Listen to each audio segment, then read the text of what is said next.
If you're watching this, there's a good chance you've already felt it.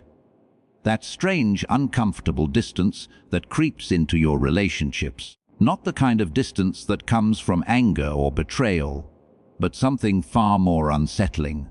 A distance that feels like you're speaking a language no one else understands anymore. You look at your partner, perhaps someone you once felt deeply connected to, and you realize something has changed, not in them, in you. And no matter how hard you try, no matter how much you want to feel what you used to feel, the intimacy just isn't there anymore. It's like trying to fit into clothes that used to be your favorite, only to discover they no longer belong to the person you've become. If this resonates with you, I want you to stay with me. Because what's happening to you isn't a failure of love, it's a transformation of consciousness. And before we go deeper, if you're finding value in this exploration, consider subscribing to Alan Watts Insights. This is where we dive into the truths that most spiritual content avoids. The uncomfortable, the raw, the real. You know what the cruelest part of spiritual awakening is? It's not the dark night of the soul. It's not the existential crisis or the dissolution of your old identity. It's this. You wake up to a reality where the very thing humans crave most, intimate connection, becomes almost impossible to experience in the way you used to. And nobody warns you about this. The spiritual teachers talk about enlightenment, about peace, about transcendence. They speak of unity consciousness and unconditional love. But they don't tell you that when you awaken, you might find yourself completely alone in a crowded room. That the person lying next to you in bed might feel like a stranger. That physical touch, once electric and meaningful, might start to feel like you're going through the motions of a script you no longer believe in. Let me paint you a picture. You're at dinner with your partner. They're talking about their day, about the office drama, about plans for the weekend. And you're sitting there nodding, smiling at the right moments. But inside there's this vast chasm opening up. Not because you don't care about them, but because the conversation feels like it's happening on a frequency you can no longer tune into. It's not that it's trivial or meaningless. It's that you're experiencing reality from a completely different dimension of awareness now, and they're still operating from the dimension you used to inhabit. You feel it in your body. This energetic mismatch, like two radio stations trying to connect through static. You want to reach across that distance. You want to feel what you used to feel. But something fundamental has shifted, and you can't go back. You can't unsee what you've seen. You can't unknow what you now know. Here's what's actually happening, and this is where it gets profound. When you undergo spiritual awakening, your entire relationship with identity transforms. The person you thought you were, the ego structure that defined your wants, needs, and desires, that structure begins to dissolve. And romantic intimacy, the kind that most of the world experiences, is built entirely on ego needs. It's built on the illusion that another person can complete you, that you need someone else to feel whole, that love is about filling the emptiness inside. Alan Watts understood this deeply. He taught that conventional romantic love is possession disguised as affection. It's the ego trying to consume another ego to feel secure, to feel real, to feel like it exists. Two incomplete people clinging to each other, hoping that together they'll make one whole person. And it doesn't work. It never has. But before awakening, you don't see this. You participate in the game without knowing it's a game. Then awakening happens. And suddenly, that fundamental need, the psychological hunger that drove you toward romantic connection, it disappears. Not because you've become cold or detached, but because you've recognized something radical. You are already whole. You are already complete. The emptiness you were trying to fill wasn't real. It was an illusion created by identification with a separate self. And when that illusion dissolves, when you recognize your inherent completeness, something interesting happens. You lose the capacity for need-based intimacy. You lose the ability to engage in that unconscious dance of two egos trying to validate each other's existence. And this is where the loneliness sets in. Because your partner, your friends, your family, They're still dancing. They're still operating from that place of need. And you can't join them anymore. It's not that you don't want to. It's that you literally can't. It would be like trying to believe in Santa Claus after you've seen your parents putting presents under the tree. The innocence is gone. The illusion has shattered. Now, let me be clear about something. This isn't spiritual bypassing. This isn't you using awakening as an excuse to avoid intimacy or commitment. That's a different thing entirely. Spiritual bypassing is when you use concepts like non-attachment to run away from genuine connection, to avoid the vulnerability and messiness of human relationships. What I'm describing is different. What I'm describing is the genuine experience of having evolved beyond ego-based relationship structures and discovering that most people are still operating within those structures. It's not that you're better than them. It's not that you're more evolved in some hierarchical sense. It's that you're functioning at a different frequency of consciousness now, and frequencies either match or they don't. There's no judgment in that. It's simply the physics of consciousness.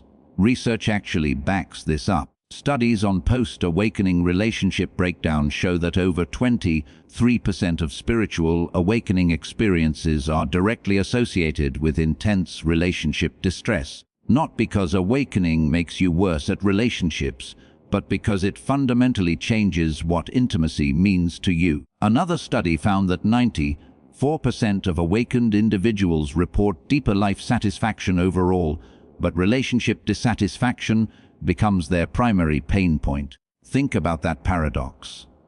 You're more at peace with existence itself, but more disconnected from the people around you. You've gained everything and lost the ability to share it with those who once mattered most.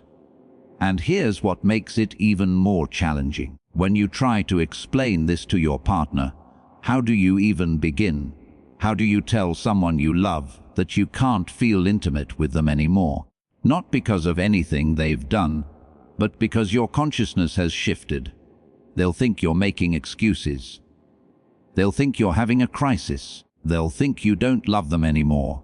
And maybe you don't, not in the way they understand love. Because the love you're now capable of is something entirely different. It's not based on need. It's not based on attachment.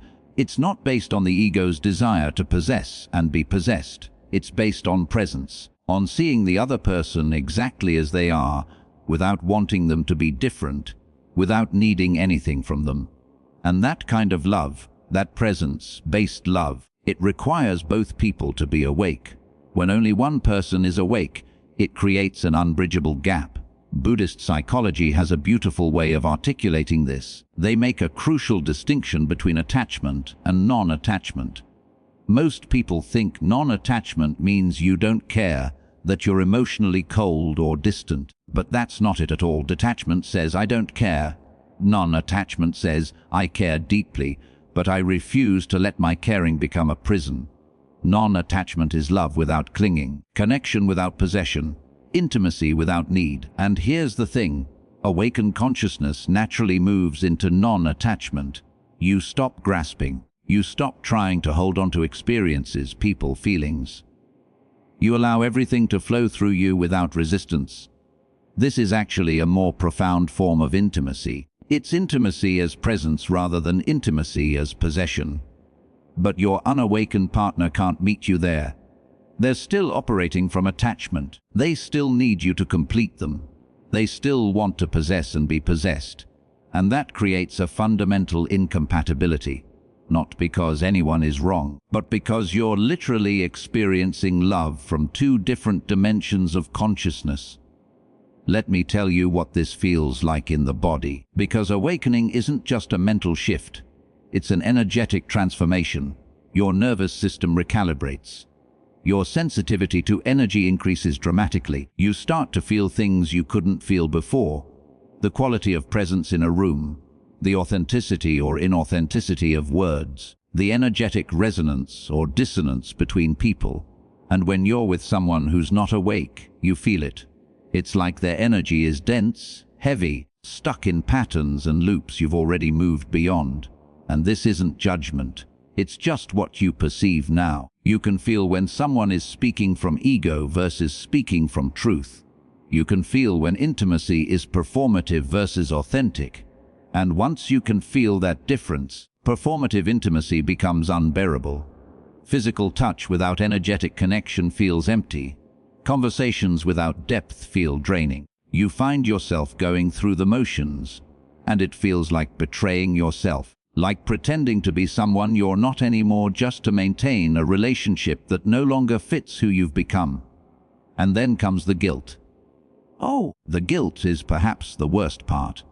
Because you care about this person, you have history together, you've built a life together perhaps, and now you're the one who's changed. You're the one who can't feel it anymore. You're the one pulling away, and society tells you that's your fault, that you need to work on the relationship, that you need to try harder, that you need to communicate better. But how do you communicate across dimensions of consciousness? How do you explain that the problem isn't conflict or incompatibility of personalities, but incompatibility of awareness itself? You feel like you're failing, like you're broken, like your awakening has somehow damaged your capacity for love. But what if it's the opposite? What if your awakening has actually deepened your capacity for love, but revealed that what most people call love is actually just mutual dependency disguised as intimacy? Alan Watts spoke about this with such clarity. He said that true love is not about clinging, it's about freedom. Real love is when you can be fully present with someone without needing them to be anything other than what they are, without needing them to validate you, complete you, or fix the emptiness you think is inside you, because there is no emptiness. That was always an illusion. You are already full, already complete, already whole. And when you know this, when you've tasted this truth directly, you can't go back to pretending you're half a person looking for your other half. You can't go back to playing the game of romantic neediness, not because you're cold, but because you're finally warm enough to not need another person's heat to survive the night. But here's where it gets really lonely. Because in our current world, in this era of dating apps and conscious relationship rhetoric, there's more spiritual language than ever before. Everyone's talking about twin flames and soul mates and conscious partnerships. But most of it is just ego dressed up in spiritual vocabulary. People using awakening concepts as a new strategy to get their needs met. Spiritual materialism applied to relationships. And when you're genuinely awake, you can see through this immediately. You meet someone who talks about consciousness and presence, and within minutes you can feel they're still operating from the same old patterns of need and attachment. They've just learned a new language to describe it, and this creates a cruel irony. You're searching for someone who can meet you at your level of awareness, but the dating pool is filled with people who are performing consciousness rather than embodying it. And you grow tired. Tired of the searching, tired of the disappointment, tired of explaining yourself. And slowly, you start to realize that solitude isn't loneliness, it's actually peace. There's a powerful distinction here that needs to be understood. Loneliness is feeling disconnected when you want connection. Solitude is being alone and feeling completely whole. Before awakening, being alone felt like something was missing. After awakening, being with the wrong person feels like losing yourself. So you choose differently.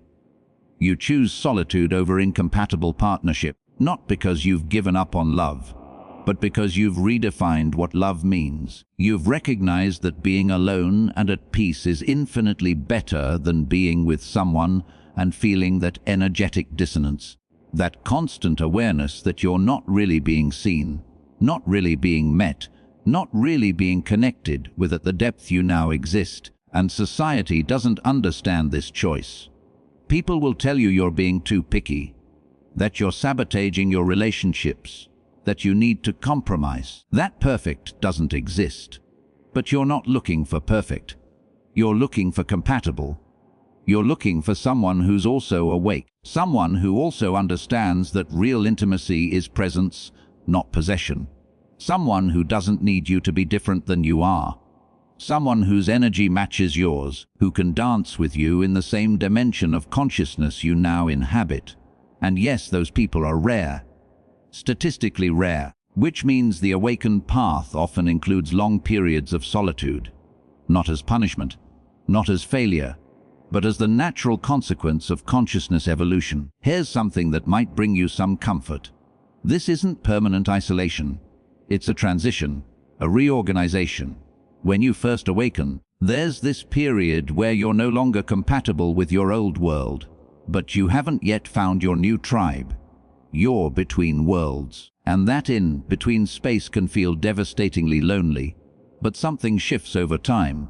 You start to recognize other awakened people, not through what they say, but through the quality of their presence, through the way they hold space, through the silence that feels full rather than empty.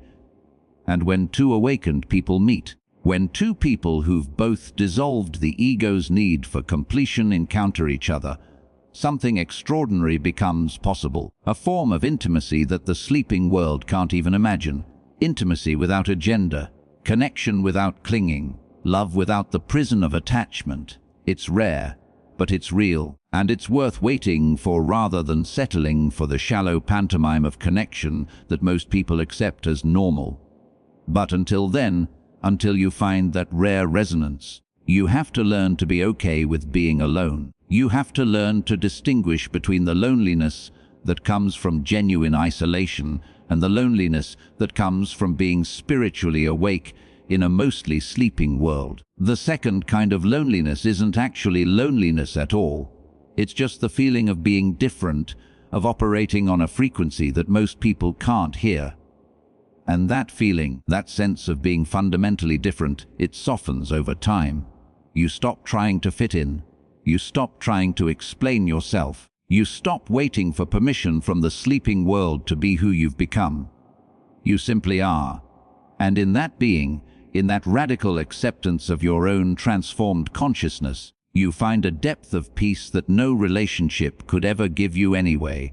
Let me share something that might sound paradoxical. The reason you can't feel intimacy in conventional relationships anymore isn't because you've lost the capacity for intimacy. It's because you've gained a much deeper capacity for it, and now the shallow version feels like wearing shoes that are 3 sizes too small. It's painful. It's constricting. It doesn't fit. Before awakening, you didn't know there was a deeper form of intimacy possible. You thought the ego dance was all there was. You thought need-based connection was just how relationships worked.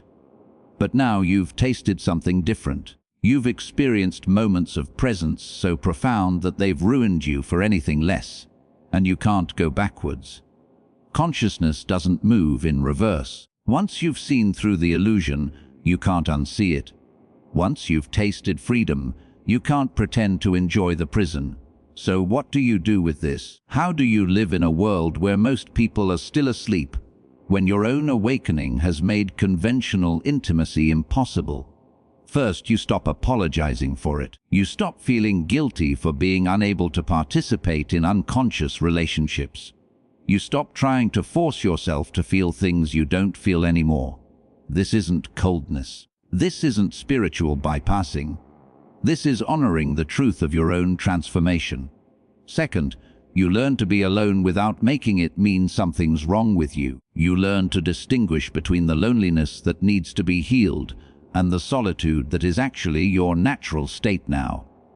You learn to find intimacy in other ways, through connection with nature, through creative expression, through moments of genuine presence with whoever can meet you there, even if it's just for a moment, through the relationship you have with existence itself. Third, and this is crucial, you stop waiting for someone to complete you or understand you or validate your experience. You become your own source of wholeness, not as a consolation prize for being unable to find a partner, but as the actual truth of what you are. You were never incomplete. You were never broken. You were never lacking. The whole search for intimacy through another person was based on a misunderstanding of your own nature, and now that misunderstanding has been corrected, you don't need intimate relationships the way you used to. Not because you've become less human, but because you've become more fully yourself. And that self, that awakened consciousness, it is already intimate with all of existence, already connected to the deepest source of love, already home. But I won't lie to you and say this makes the human longing disappear completely. There's still a part of you that wants to share this with someone, that wants to look into another person's eyes and see recognition there, that wants to be met, truly met, by another awakened soul. And that longing is okay. It's not a sign you're doing awakening wrong. It's not evidence that you're still attached. It's simply the human part of you wanting what humans want: companionship, connection, someone to walk beside on this strange journey through existence. And maybe that will come. Maybe you'll encounter someone whose frequency matches yours. Someone who's also been through the fire of transformation and emerged on the other side. Someone who understands that intimacy isn't about needing each other, but about being present with each other. Someone who can love you without trying to possess you, who can let you be free while standing close enough to feel your warmth. Or maybe it won't come. Maybe your path is solitude, at least for this chapter of your life, and that's okay too. Because the deepest intimacy isn't found in another person anyway. It's found in your relationship with this moment, exactly as it is, in your capacity to be fully present with whatever arises, in your willingness to feel everything without needing it to be different. That's the intimacy that awakening grants you, not the intimacy of two bodies pressed together, but the intimacy of consciousness recognizing itself in all things, the intimacy of knowing yourself as both the lover and the beloved. The intimacy of being so completely here that there's no distance between you and life itself, and from that place, from that deep recognition of your own wholeness, maybe relationships become possible again. Not the old kind, not the ego dance of need and attachment, but something new, something clean, something honest. A coming together of two people who are already complete, who don't need anything from each other, but choose to share space anyway, choose to witness each other's unfolding, choose to be present to each other's humanity without trying to fix or change or possess. That kind of relationship, it's not common, but it's possible, and it only becomes possible after you've given up needing it, after you've learned to be whole on your own, after you've made peace with the reality that intimate connection, at least in the way you can now experience it, might not be part of your journey. So if you're feeling this, if you're experiencing this strange inability to connect intimately with the people around you, if you're feeling guilty or broken, or like your awakening has somehow damaged you, I want you to hear this. You're not broken, you're transformed. And transformation always includes a death. The death of who you were. The death of the relationships that only fit the old version of you. The death of the need-based love you thought was all there was. This death feels like loss. It feels like loneliness. It feels like you're doing something wrong. But you're not. You're actually doing something incredibly right. You're refusing to betray yourself. You're refusing to shrink back down to fit into spaces that no longer accommodate your expanded consciousness. You're honoring the truth of your own awakening, even when it costs you connection with the sleeping world. And that takes tremendous courage. To stand in your truth when everyone around you is still dreaming. To choose solitude over shallow connection. To wait for resonance rather than settling for familiarity. To trust that your own wholeness is enough, even when the human part of you aches for companionship. This is the path, not the path anyone promised you, not the path that spiritual teachers advertise, but the real path, the one that includes loss and loneliness and the willingness to be different, the one that asks you to give up everything familiar for something true. So trust it. Trust your own process. Trust that your inability to feel intimacy in conventional relationships isn't a bug, it's a feature. It's your consciousness protecting you from betraying yourself. It's your wisdom saying no to connections that would require you to be smaller than you are. It's your truth refusing to compromise. And yes, it's lonely sometimes. Yes, there are nights when you wish you could just go back to sleep. Just pretend you don't see what you see. Just participate in the game like everyone else. But you can't, and eventually you won't want to.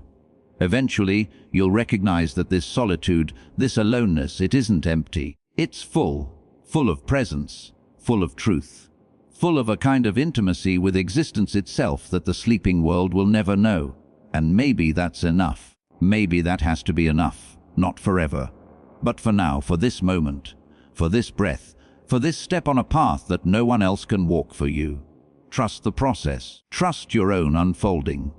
Trust that life is guiding you exactly where you need to go, even when the destination looks nothing like what you imagined. You're not losing your capacity for love. You're discovering what love actually is.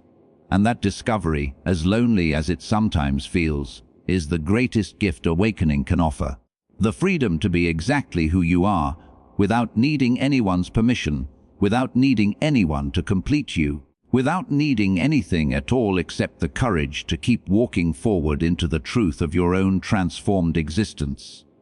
If this resonated with you, if you found yourself in these words, share this with someone who needs to hear it. Subscribe to Alan Watts Insights for more explorations into the truths that hide in the shadows of spiritual awakening. And remember, your loneliness isn't a problem to be solved. It's a doorway to be walked through. On the other side, you'll find yourself, and that, ultimately, is who you were looking for all along.